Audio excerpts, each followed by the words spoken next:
In today's video, I'll be counting down my top 10 defunct roller coasters I wish I could have ridden. Hello coaster lovers. So one of the facts in life is that we're all gonna die someday, and the same applies to roller coasters. It seems like when a new coaster gets built, it seems like it's going to be there forever. Wrong.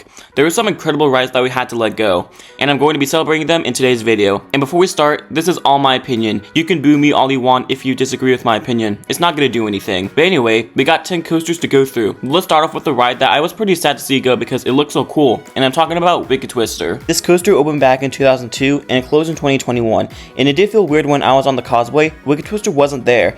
The 2022 Cedar Point skyline felt off, and Wicked Twister was probably it. But that's not the reason why it's on here. It looks like a very fun impulse coaster. I have also heard you have to ride this coaster in the back, because going up that backwards twisted spike was something else. It wasn't the most popular ride here, but I really wish it was relocated somewhere else. At number 9, this is one of the more mysterious ones. It's moonsa scramble at Fuji-Q Highland. This coaster operated from 1983 to 2000, so I wasn't even alive when it closed, but it's on here because it's one of the most intense coasters ever built. It hit the max G-force of 6.5, which is just mind-blowing. Just imagine what that would feel like. Probably super uncomfortable, but I really want to know what it's like to experience that many forces. And as a bonus, it featured the first ever pretzel knot. So if you know that inversion on Banshee, this is where it came from. It has been gone for 24 years when this video is published, but this coaster looks so intriguing. For the number 8 coaster, this coaster made my biggest regret in life so far. It's with Vortex at Kings Island. The reason why it's on here is because of a very specific reason. So I was at Kings Island on the day of Vortex's last day, aka October 27th, 2019,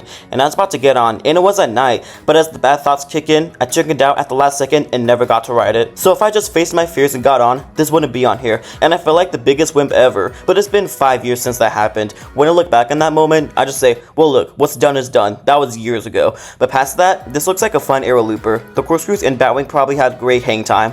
At the number 7 spot, this coaster was pretty good. It's Dragon Challenge, formerly Dueling Dragons at Islands of Adventure. This is the only defunct B&M on this list, and it's sad to see go and turn into scrap. Doesn't matter which side, they both look very fun, but I'm going to use the blue side for this portion of the video. But anyway, I love the crossovers it has, such as the corkscrews and especially the eye candy vertical loops, but it had to stop dueling because people's loose articles were hitting the other riders on the other side. I also want to know in the comments for the people who wrote this, was this better or Haggard's better? I'm genuinely curious. They should have taken out one of the older B&Ms like Vortex or Carowinds and made that the first defunct B&M instead of this one.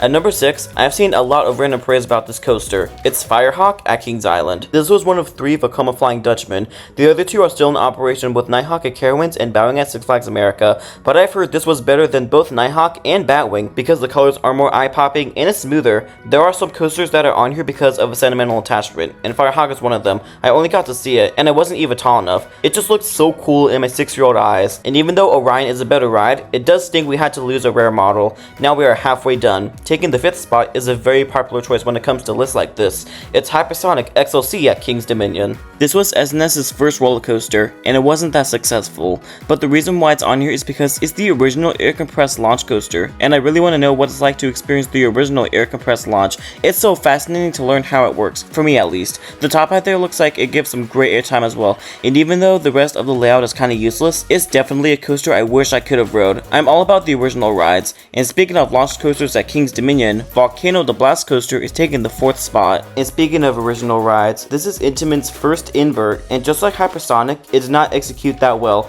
I have always heard of people getting rollbacks on Volcano, and it's a one-of-a-kind experience. And I'm sorry if I'm going to trigger you, but this is probably the most overhyped coaster on here. Not saying it's bad though, but people say it's the best coaster at King's Dominion back then. But the whole ride is basically turn, inline twist, turn, inline twist, turn. It's a little repetitive. I also wish they extended the part where the coaster dives back into the mountain. The only thing you agree with is disappointment. I really wish I could have ridden this coaster. Taking the bronze spot was a coaster that actually recently closed at the time when this video was published. It's with King the Ka at Six Flags Great Adventure. This one still stings to this day because this was a major part of the coaster community, and it's one of the most iconic coasters ever built, and the way the park doesn't give an announcement to the public that the ride is closing is just plain disgusting. Thanks to Coaster Studios and El Toro Ryan for spreading the word to get your last rides, but sadly, I couldn't. But back to the ride, the launch is one of a few hydraulic launch coasters, and they're known for their quick acceleration, and King the Ka's is no different. And at the top of the top hat, you could see New York City and Philly on a clear day. This is not the best coaster in the world, but it's an icon, and I still can't get over on how Six Flags didn't give an announcement for their marketing coasters going away. And speaking of launch coasters, the next 2 coasters are also launch coasters. Taking the number 2 spot and barely missing the number 1 spot is Dota Dona at Fujiku Highland. This was the world's fastest accelerating launch coaster. It launched riders from 0 to 112 miles per hour in 1.6 seconds, which just sounds insane. And when you look at a POV of it, it looks like the video is sped up, but it's not. But you ride Dota Dona for the launch. Everything else is kind of lackluster. The loop is fine, but that drawn out bank turn after the launch just kills the speed. I also like the touch of the lit up tunnel before the giant bank turn.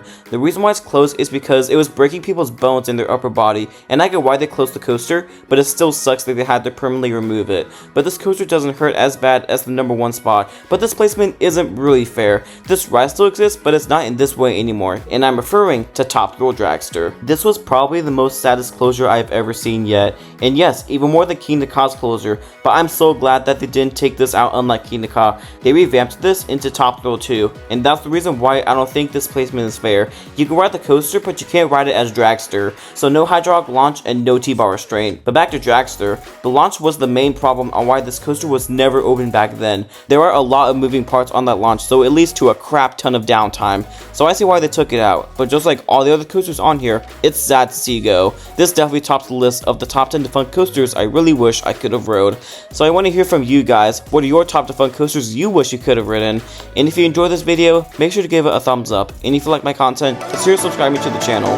There will be a new video coming out in the next 5 days, so make sure to keep that adrenaline pumping, and thanks for watching.